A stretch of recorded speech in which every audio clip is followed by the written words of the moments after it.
Well, good afternoon, everyone, and welcome to the City of Bunbury Business Improvement Workshops. My name is Shauna Willis, and I have the lucky privilege of being your facilitator for today. We wish to, of course, acknowledge the traditional owners of the land, the Wadandi Noongar people, and we pay our respects to elders past, present, and emerging. Now, the City has partnered with BSW Connect to bring you this 4-week workshop series, which is now in its final week or coming into its final week. We've been covering everything from getting your business operating online and safely, all the marketing platforms you have access to, and how to connect and collaborate to grow your business. A little bit of housekeeping before we continue. You will notice that everyone is on mute, and we kindly ask that you use the chat function for any comments or questions, and we encourage you to please comment or question. Now, you will usually find this right through here. You can see at the bottom of your screen, and maybe we can test that out. So give us a hello, a g'day, and welcome along. We'll wait and see if we can get anyone up there. Robin's usually very good. She always gives us a hi. There we go. Cheers. Hi everyone, and welcome. We do have some participants today here in the room. Feel free to use pen and paper, and we're more than happy to use those questions as we go along. Okay, let's dive right into it today. It's a good one. Marketing can be a minefield. So today we have 2 experts presenting. Anthony from Rethink Marketing. He has over 20 years experience in marketing and sees it through the lens of investment and works to help his clients achieve a better return on their investment and from their marketing. Lauren is the Public Relations Manager and Social Media Guru at Moshi Marketing. Now, she's been running successful social media marketing campaigns and strategies for both national and international clients for 15 years. So we have a wealth of information.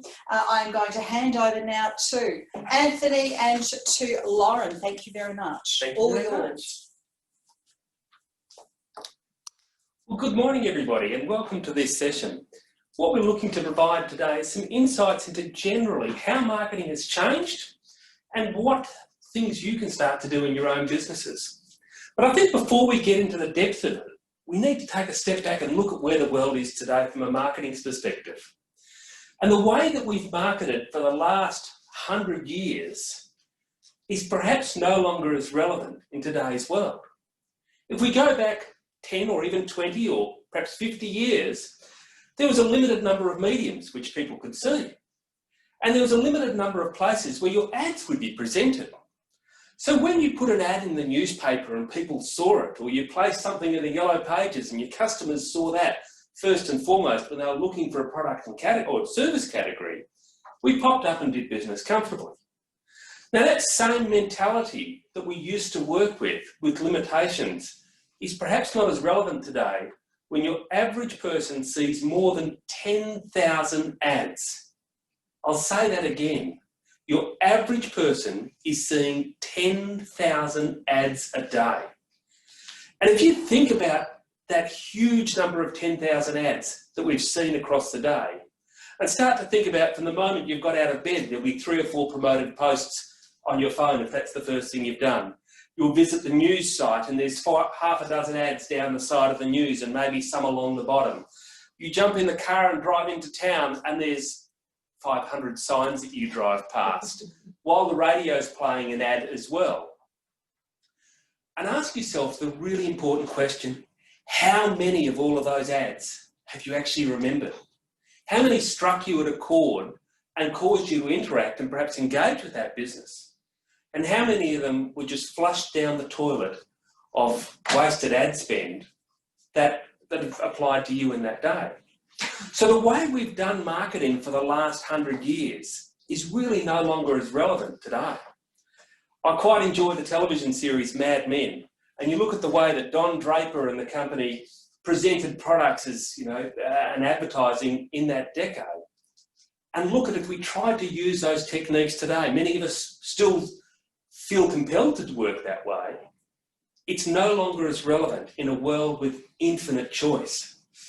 And coming back to that message of 10,000 ads a day we're seeing, it's naturally for us as customers and our customers to feel overwhelmed. If we look in the supermarket sector, companies which have solved that problem, like Aldi, for example, have moved away from the 500 choices of Italian tomatoes to the one. So you walk in and that's a decision you no longer make. We've done it differently. And we think about our customers, how we're going to create a marketing offer to them. We have to think about what really matters to them, how we're going to cut through in that channel and engage with them in a meaningful way. And simply saying, I sell stuff, is just not going to cut it in 2020. The approach that we took traditionally to marketing is looking at a sales funnel. And you may have heard the terms attention, interest, desire, action, and more recently perhaps loyalty tacked on the bottom of it. And you might have seen the graphic there of a sales funnel where we're looking to channel people down to a certain outcome that we want as a company. Now this has become a bit of a standard in the way we've looked at marketing for a long time. It's a simple and perhaps too simple graphic of the way we expect people to behave. But the question remains is, are we thinking about what the customer wants or what we want when we look at this? And to my intuition looking at it, I almost feel like we're trying to coerce people through a set of steps to get an outcome that we want, that maybe they don't want.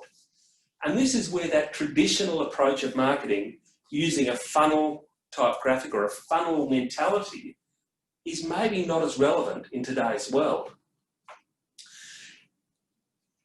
Big call, but how we've traditionally looked at things compared to how they really are quite different. No longer does somebody just jump from awareness to interest to desire to action to purchase. They go through a set of very extended processes or delayed processes, a bit like a game of snakes and ladder. Perhaps a more accurate graphic to show it is from the point that we've realised that we want to do something to the point that we do it, there's all kinds of interruptions and distractions that take us along that process, which makes it very difficult for us to figure out the best way to market to those customers. An example of two purchases which are worlds apart in this cycle might be a young person who's seen something on Instagram at an online retailer, never knew they were looking for that before, and within nanoseconds have clicked it, bought it, and had it shipped on their way to them. And contrasted to somebody who's perhaps looking at buying a house, and they may have been looking at the plans and designs and ideas for maybe a year, maybe even 2 years, before they've eventually filled in the lead form and asked for a salesperson to contact them, or perhaps gone into a display home and spoken to a salesperson, or perhaps just engaged directly with the builder. But the difference in those cycles can be, worlds apart. And even within each of those examples, we've got things like different parts of the housing market where people may be looking for a longer process, or other people may realise that they could be out of their rental next week with a compelling ad that engages them, and before they know it, they've signed up to a first home buyers type offer. So it's a very different world that people are going through. And the process of getting from the beginning to the end is not as perhaps simple as our alluring and simple funnel may indicate. So we do need a new way of looking at marketing. And these new rules and new ways that customers are behaving really brings us to the equation of saying, let's find a different approach. And the life cycle marketing is the approach which I advocate, but it focuses on a series of steps or series of processes that our customers can go through as we define them in individual audiences, ranging from a state of awareness, where they may be aware they have a problem and they're looking for ideas, and at this stage we're looking to reach and engage with them. Through to the step of interest and intent, where they're looking to actively get involved in the process. They might be looking for reviews, looking for research, looking for ideas, reading blogs, then ultimately through to the step of converting, where they engage with us and hopefully agree to do business with us, and then moving into a step of loyalty. And this is a really often overlooked part of marketing, and we're going to spend a little bit of time talking about how this falls into our marketing mix. So if we break this down into what we're doing as a business and what the level of customers' interaction and investment in the process is, we can look at the reach stage at the very beginning. And this is where we have things like our traditional media, giving people a level of awareness, where we have search display ads and search optimization so that people can actually come into our realm of influence. We might call these people a window shopper at that stage. They're not aware they're looking for something, but they're looking, subconsciously for ideas. And the things that we can do are displayed across the top there with our television advertising, radio, print, events, engagements, etc. All these kind of things can help us reach that market. We then move into the stage of action, where they're looking to actually get involved in it. And it might be that that's when they make their first purchase from us. We might engage with our social channels. We might engage with influencers or optimise our website and remarketing to get them re-engaged in that process. And then conversion, the state of them becoming a loyal customer, becoming somebody who buys from us, and having the experience that we're looking to deliver. And ultimately, we want to then continue to market to them and continue to engage with them in such a way that they move from beyond just being a customer to being somebody who's effectively one of our most valuable marketing team members. And this is where loyal customers can really fit in. So diving down into the reach stage, this is all about the opportunity to grow our influence with the right people. And the metrics that we're going to be looking at in a business at this stage is the number of people we've reached who are relevant to us. There's no point in showing our ads to the whole world if the whole world isn't our target market. And so a big step here before we get into it is really defining who our target market is, what the avatar of our customer might actually be. Moving into our act of how we can actually engage with them. And the tools which we have available to that are really important. Marketing automation is a resource that's available for businesses today where you can make a lot of these processes just happen. And so engaging with your customers to help them work through that process, looking at the things that they're going to be looking at, like your online reputation, really matter at this stage. And then we want them to convert. So ideally, if we have a sales force, we want them to engage with our sales force, talking to them. Messenger is becoming a really interesting and valuable platform for people to engage with. It might surprise you to know that 78% of people will do business with the first company to actually respond to them. So if you think about that contact us form on your website that you never actually monitor, or you don't look at who's going to answer it, what you're looking at is a huge goldmine of opportunity there to actually engage with people immediately, get back to them, help them. Because more often than not, people are saying, well, if I've asked a question and you're willing to help, let's move to the next stage. Email is another one as well. How you actually engage with those customers via an email. If you get back to them, there's it might surprise a lot of people in the real estate industry that the number one reason people don't do business with somebody is because they never got back to them. They never followed up. And so that becomes something which we need to build into our business systems so that we actually do follow them up. The phone, simple one, answering it, taking the calls, talking to people, and of course our reputation. And this is something which we often overlook, which is looking at how the world sees us rather than how we see ourselves. We have these resources that are available in terms of our website and our social platforms to tell our story. But a lot of the time, the customers are looking to see what other people are saying about them. So, put it in context of one of my children who'd recently gone to a beauty service, and she was looking for somebody who was good. I said, how did you make that judgment? So it was easy. I just looked at the Google reviews, and the one with the most reviews and the highest rating was the one that I chose to go to. So you didn't ask your friends? Didn't need to. I've outsourced the responsibility for that decision to the market, and the market had provided me with the answers as to who the best person was. And these days, it's important to look at that reputation as almost a reflection of the goodwill towards your business. And the engagement stage is actually the most valuable and often most overlooked. According to research from, I think it was McKinsey, I've got a mental blank there, but according to their research, 80% of your future profits of the businesses they surveyed across 5,000 businesses, 80% of their future profits came from 20% of their existing customers. Think about that for a second. One out of five of your existing customers are going to pretty much ensure that you remain in business and profitable in the future. It's not the cold customers out there on the street that you're looking to reach. It's not the random people that you're looking to engage with. It's existing customers you have and your ability to continue delivering value and deriving value from those relationships that will really define the success in your business going forward. So we then take a step back and say, well, what are we actually doing to deliver that?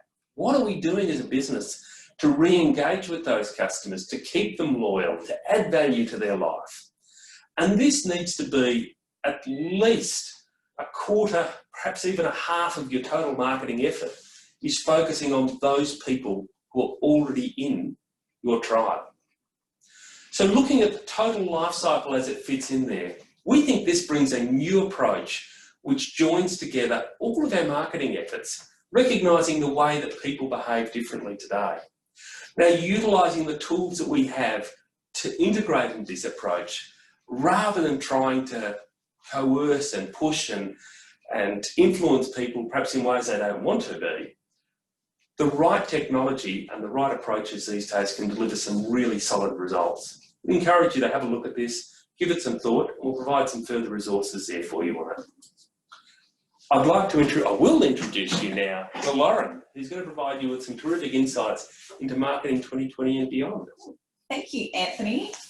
Hey everybody, thanks for zooming in today and coming into the office in person.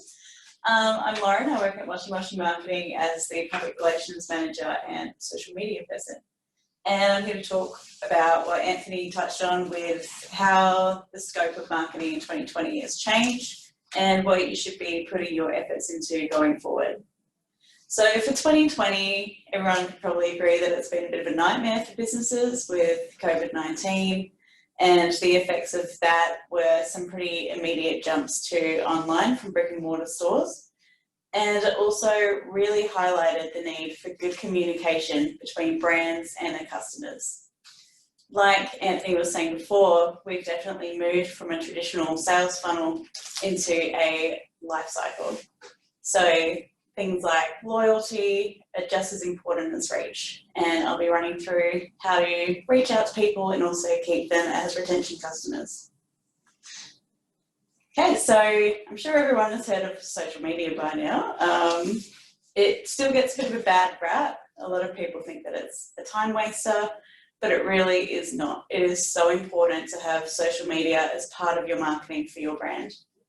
You could say that it is the public relations of the modern age. If you think about it, it's a whole platform for you to give your brand a voice, say exactly what you want to communicate, and really change the perception of how your brand is perceived by your audience and by competitors. If you think about it, in the old days, you just had newspapers, articles, reviews, people in suits kind of deciding what your brand's perception was instead of having full control. So if you think about it in that kind of light and the fact that you can talk directly to your customers, then why wouldn't you have social media? So I'm going to be running through Facebook, Instagram, LinkedIn, Pinterest, a little bit on TikTok, and a bit on Snapchat as well. One thing that I'd really like to stress is that you should never rely on social media as being your sole sales tool.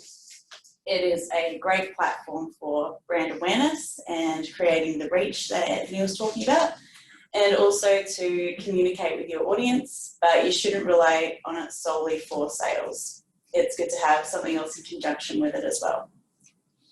And if you're trying to talk to everyone, you're talking to no one. And we did brush on this in Anthony's presentation as well. So it is so important to know who you're talking to on social media. There's no point just blasting people with irrelevant content that's not interesting. Otherwise, you're not going to see a good reflection in your comments and your engagement, or even in your Facebook page likes, if that's what your conversion mark is. So in order to find your audience and to tell your customer story, you need to know it first. And this really gets down to analysing exactly who's engaging with your brand online, and what their interests are, what their ages are, their genders, their demographics, where they live. Everything like that is available to you in most analytics tools available. So Google Ads will have this information, Facebook Analytics will have this information. Really nail down using qualitative and quantitative data who your audience is before you start writing any content to anybody. It's also worthwhile to make a customer avatar. Now, this is thrown around a bit in the marketing lingo, but essentially it is a visual representation of your customer. And that's not who you want them to be, it's who they are. So if you think that your product is best suited for males in their 20s, but instead it's being bought by women in their 30s, then you should cater your content to women in their 30s and stop writing content for males in their 20s. Okay, so good communication. Once you've worked out your avatar, you should write everything with that person in mind. If you're writing it well, then you'll create loyalty between your audience and your brand. You'll create good relationships, and you'll get retention customers, which is, as Anthony said, a really good return on investment, as it's a lot cheaper to get people coming back than to gain new customers. And if your content is relatable, consistent, real, and tells a story and answers a problem, then we hit the gold mine. And this is neurocoupling. So this is a really interesting scientific phenomenon, a bit of a science geek, so I'm pretty into this. But if what you're saying is really interesting and relatable to who's reading it or listening to it, then their brainwave patterns start to mirror yours, which means that they're more likely to take in the information you're saying, relate to it, and engage. So the same thing works for social media as well. If you're creating content that is engaging and worthwhile and actually interesting to your target audience, they're more likely to take it in, engage with it, comment on their friends, and mirror the thoughts that you're trying to put out there. Okay, so this is the biggest question that I get asked almost daily. People say, which social platform should I be using? It's a bit of it's not an easy answer. Every social media platform caters to different industries a lot better than the next one. And it also depends on who you're trying to target, what age, and what gender. So this is where we come into the big social media channels. So each social media channel, as you can see on the slide there, has a different age demographic that usually uses the platform and what they're best used for as well. So I'll be talking about these in detail as we move forward. Cool. So the main reasons why consumers use social media is for bridging. So that is to bridge the divide between a business and a consumer.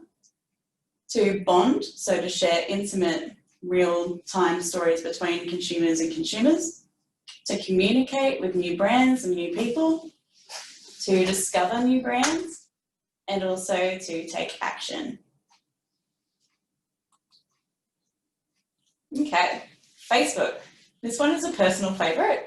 I think that most businesses should have a Facebook page. They're free to set up, they're super easy, and if nothing else, it's a great way just to have an easy way to reach people and get your brand out there. And there are 2.6 billion people on Facebook worldwide, which is a pretty massive number when you think about it. And the target age group that use Facebook are between 25 and 55.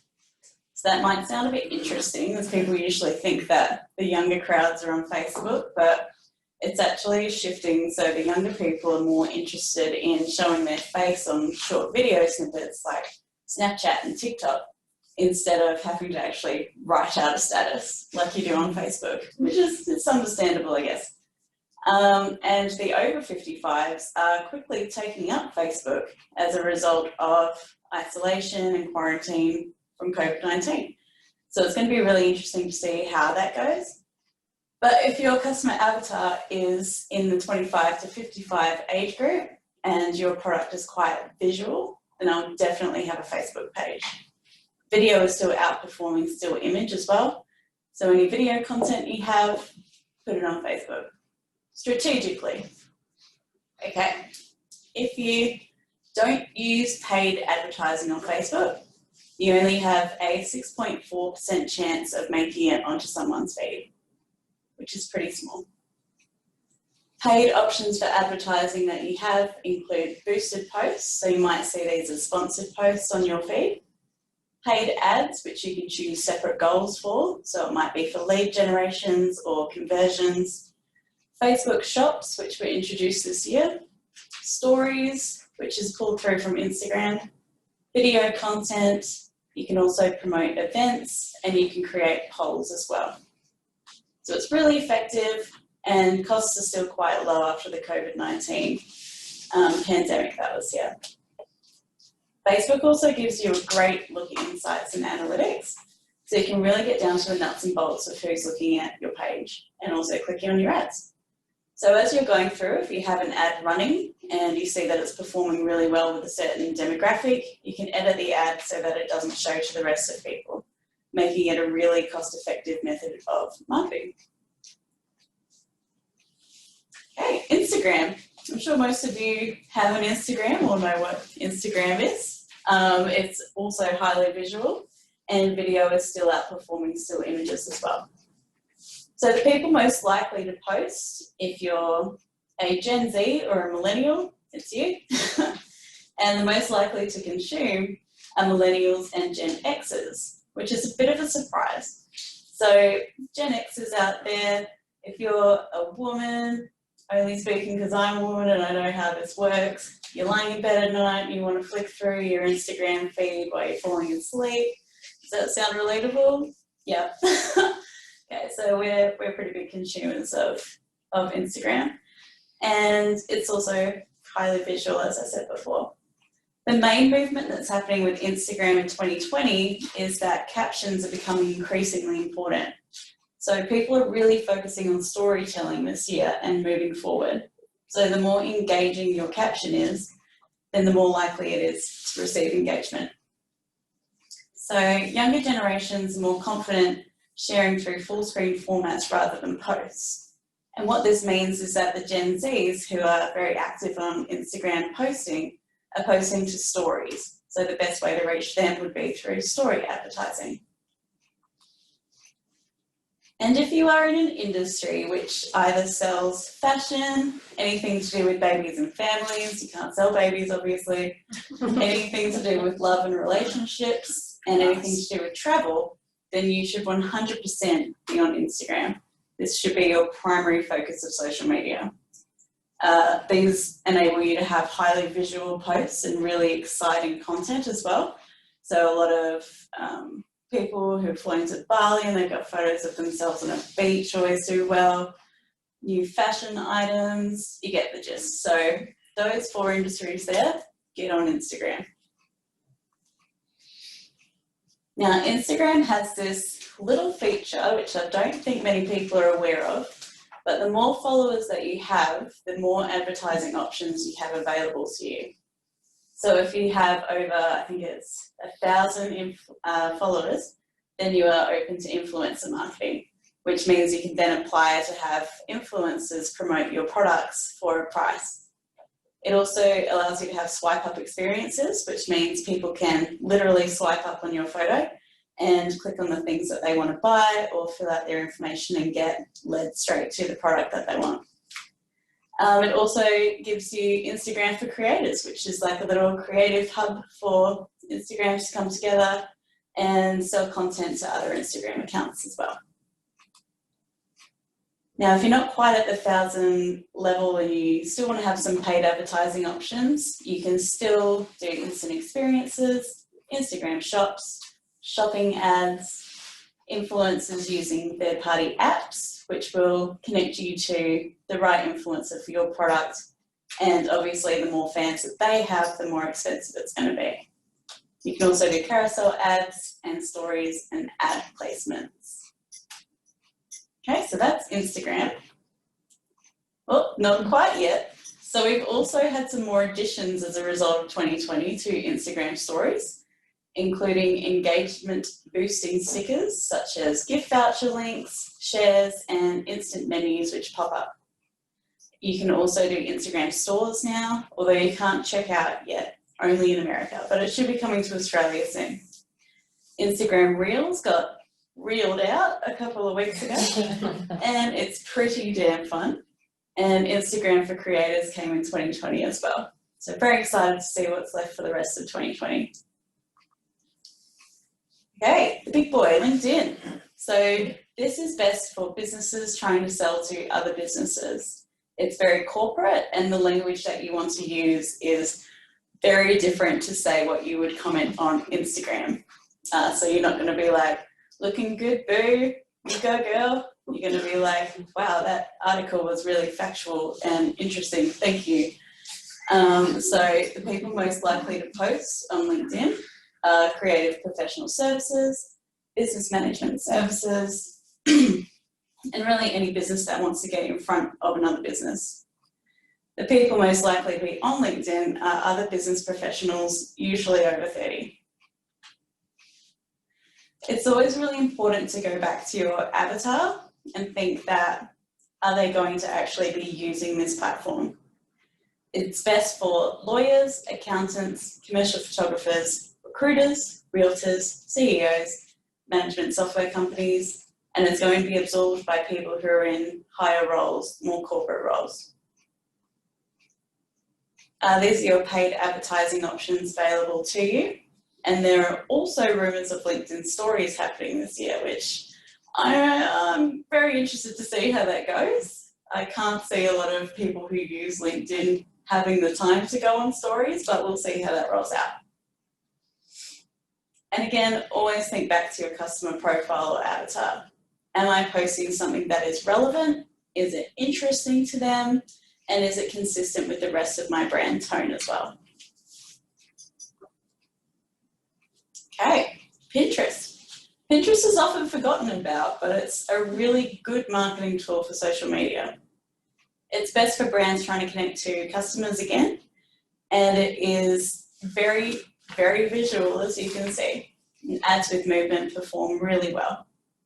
So people most likely to post are makeup artists, photographers, artists, hairdressers, designers, and landscapers. And this is really popular with women over 25, people who like to DIY their own projects, anyone interested in design, beauty, homes, and nesting. So it's really about creating a lifestyle, Pinterest. And if you're in any of these industries here, I highly recommend that you look into Pinterest and giving it a go. It's quite easy to set up. You don't need to pay for advertising. You do have the option there, but usually it's just a matter of going through your website feed and setting your photos up to be pinned on Pinterest. The benefit of Pinterest is that you can get in front of people really early on in the sale, in the marketing life cycle, without them even realizing it. So they might pin on an image and then that sits in their brain for a little while. And then after that, they're going to go search for it. And then eventually they head to social, but your post is what led them on that journey. Okay, TikTok. So TikTok has over 2 billion users worldwide. It is, there were rumours of it being banned in Australia, but I don't think that's come to fruition. Nope. And it gained more users in 1 month than Instagram gained in any 2019 quarter. Now, TikTok is a really good method of reaching people between 10 and 29, but obviously you can't market to people under 18, so if your demographic is between 18 and 29, give TikTok a try. It's still relatively new in the advertising space, but it's really good for anything that's highly visual, entertaining, anything with makeup or food, or food does really well, apparently. So a day in the life, I downloaded TikTok for a day to see what ads came to me as a 28-year-old female.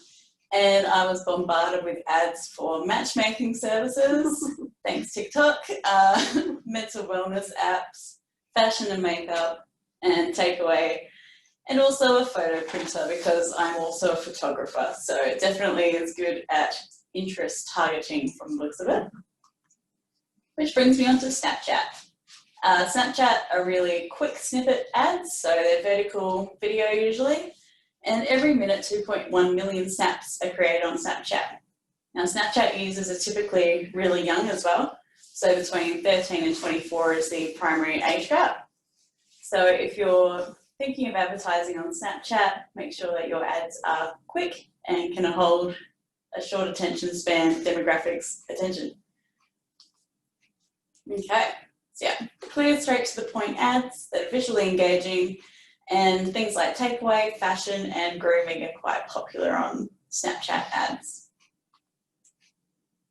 Okay, so we also get a lot of questions about time management with social media. And so I've got 5 tips here that will make it a little bit easier for you. Number 1 is to make the time. So try to set aside an hour or a couple of hours a week just to plan out your social media calendar, even just a day for a fortnight. Anytime that you can, make it happen. And then once you have a calendar, it's so much easier to follow it. Even just a little bit of social media that is relevant and relatable every week or 2 is going to improve your chances of being seen organically. Post authentically when you can. So if you're in the moment, post then. Try not to use scheduling platforms, even though it is a lot easier for some companies to do that. There is also a free Facebook scheduler in the back end called Creative Studio. Creative Studio, had a mind blank. And that's also quite good for scheduling content through to Facebook. Beware of the share means that if you're posting to Instagram, there is a button that pushes it straight to Facebook, and just try not to do this because Facebook will treat it as duplicate copy and you won't be seen as highly as if you were to post directly to Facebook with a different caption. Okay, posting smart. Use your analytics to work out what time of the day and what day of the week your audience are active and engaging with your content. Wait before you boost a post to see which post is actually gaining the most traction, and stick to 2 platforms if you're time poor. Remember to connect. Relatable content equals engagement. Engagement equals conversation. Conversation equals problem solving, which equals loyal repeat customers. And that is me. Thanks. Wonderful. Thank you so much, Lauren. Fantastic. Once again, I realise I've got to get me some Snapchat, TikTok, get onto it all. Look, so much information, very relevant information that I know everyone's probably frantically writing down. We are going to take a look at some questions here. And yes, Ashley, if you missed the start of today's presentation, it will be available later to you. It will be sent out to all participants, so don't stress about that. Question from Robin: how often is it advisable to do various social media posts for them to be effective? Very good question. Who'd like to come up and answer that? Oh, we'll both come up. Both stepping up. Very good. All right. So how often? What do you suggest? Various social media posts for them to be effective. I try to stick to about minimum 1 a week, if that's all that you can do. Best chance scenario, do 2 on Facebook, 2 on Instagram, or whatever your 2 platforms are, try to do 2 on each. That's my advice. Sounds doable. Anthony, what's your thoughts? Really focus on what you're looking to achieve from it, and focus on the messaging that you're going to have. Frequency matters, and there's various different businesses have got different volumes of information they can share. But delve into your own expertise and the expertise within your business to look at part of those messages you want to share. Work on the content plan to get it out, because if you don't have a plan and you don't have the energy, then really you're probably not going to get any posts out a week. As a minimum, for a lot of businesses, probably a couple a week, as Lauren was suggesting, would be appropriate. But if you've got a business where you've got an abundance of information and value that you can share with your community, then take the opportunity to share that and perhaps a little bit more often. And set it up, I imagine, as well, that if you have something new and special coming out that particular week, well, clearly that's going to be your focus. Like, shake it up a little bit, different directions, different focus. Have a plan with that, I would imagine, maybe over a period of time. Yeah, so it's good to have a plan, but also be aware that some things just happen because they happen, and it's okay to post about that. Like, you don't have to stick exactly to the plan that you've set out. Yep. If something's going to be interesting and add value to someone's life or their audience relationship with you, then by all means post it, but make sure that you're taking the time to properly write up your captions and write up what you're trying to say. Yeah, being quite genuine again. It gets back to it, doesn't it? Being authentic with what you are posting. It does. And even delving further into that, it's about starting to develop that set of lenses in your own way you see your business to see those stories. Often we go day in, day out throughout our businesses with our interactions with our customers, and there's some fantastic stuff there that we'd love to share. We could share, but it never crosses our mind to do it. And so when we start to put those lenses into our business and see the world through the opportunity to tell a story, then you will find those extra stories that you need to share. It's actually a lot easier than you think when you can start to see it from the perspective of the customer there to share that story. Okay, so again, gets back to know your customer, and then that bit of a mindset change to understand, that would really appeal to such and such. Yeah. I'm going to jump on board with that for this week, or this post that I'm going to do. Are there any good rules of thumb on how long your Facebook post should be? You often see really long ones, which I know I never read in full. Robin's saying that as well. A lot of us, I imagine, would be a very quick sort of read over. What's your thoughts on that? So Facebook is, like you say, kind of like a scanning one more than Instagram. So Facebook captions, usually a little snippet is enough as long as you're saying what you want to get across. Instagram is where people really go gung-ho with the storytelling captions, which is good moving forward. Facebook caption length, probably stick to, not too long. It depends. It really depends. I've got one post which a client wrote recently, which was well over 2,000 words.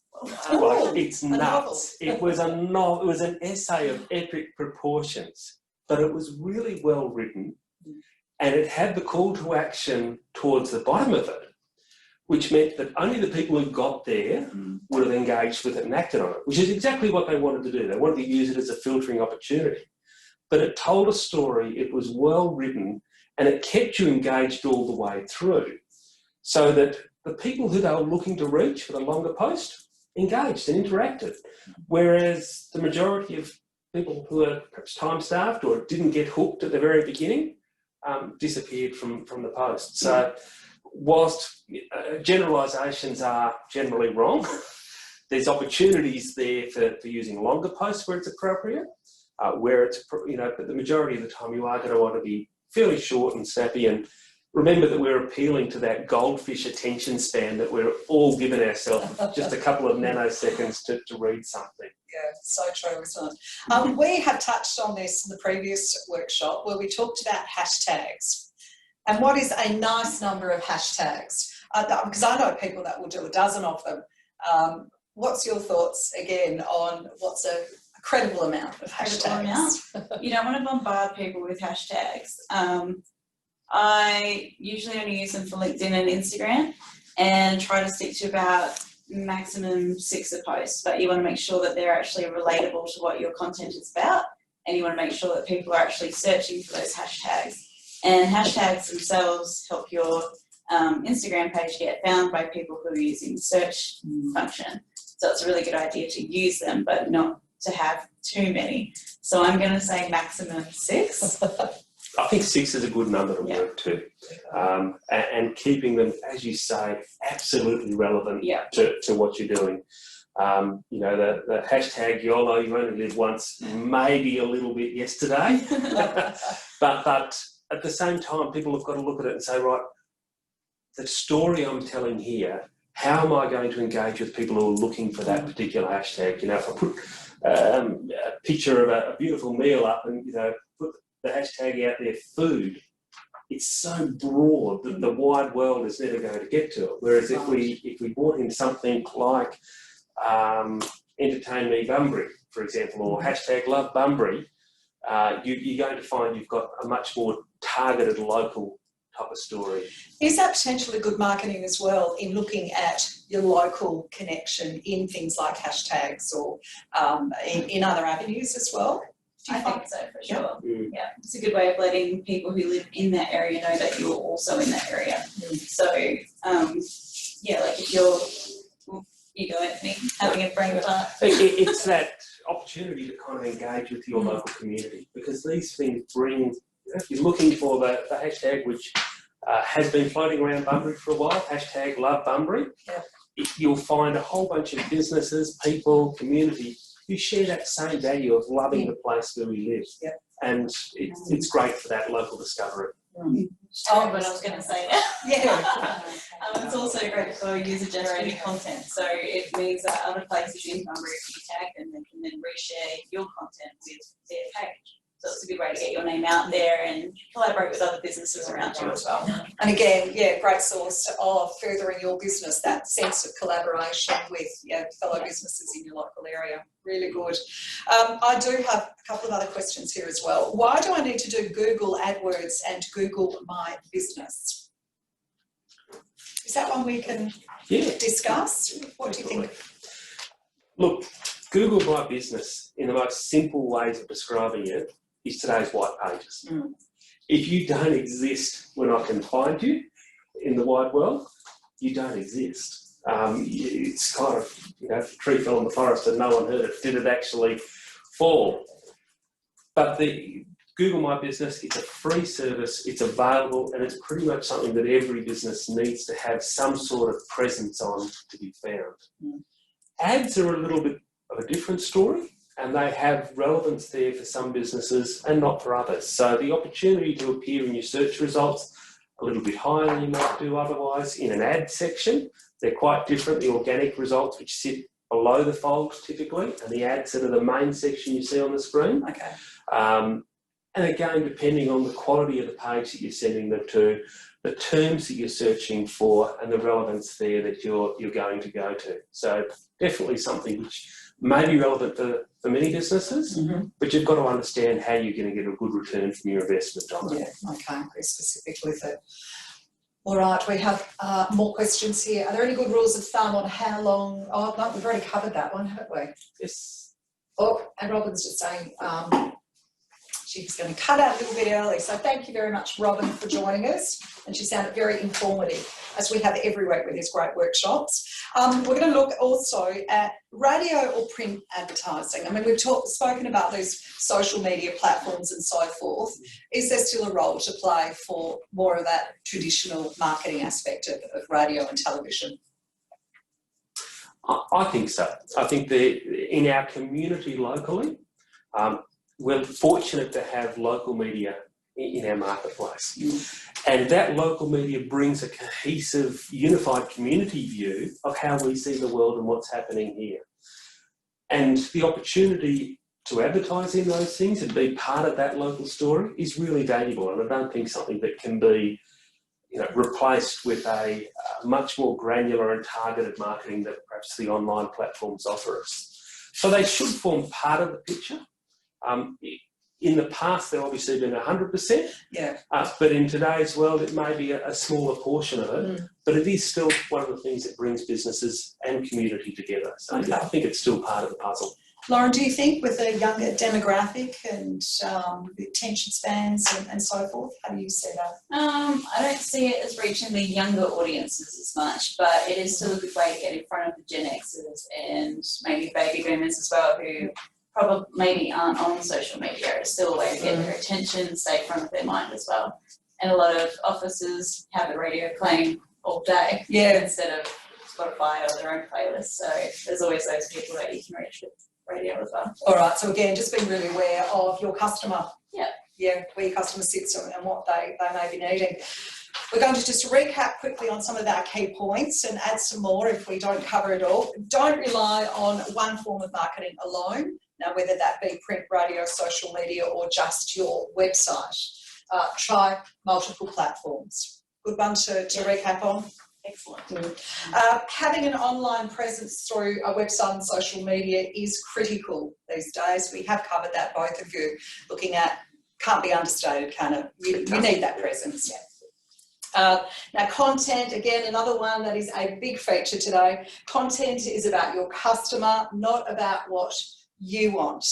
Very interesting, sitting back, you spoke about developing your customer avatar, but it's a really good focus. It's so important. You get people who create content on Facebook, for example, that just relates to them, and they think it's really interesting, but then you see that they've had a few unfollows because it's just not hitting the right people at all. Yeah, great. All right. Would you like to add any other points that you can see out today that everyone should be taking away with them?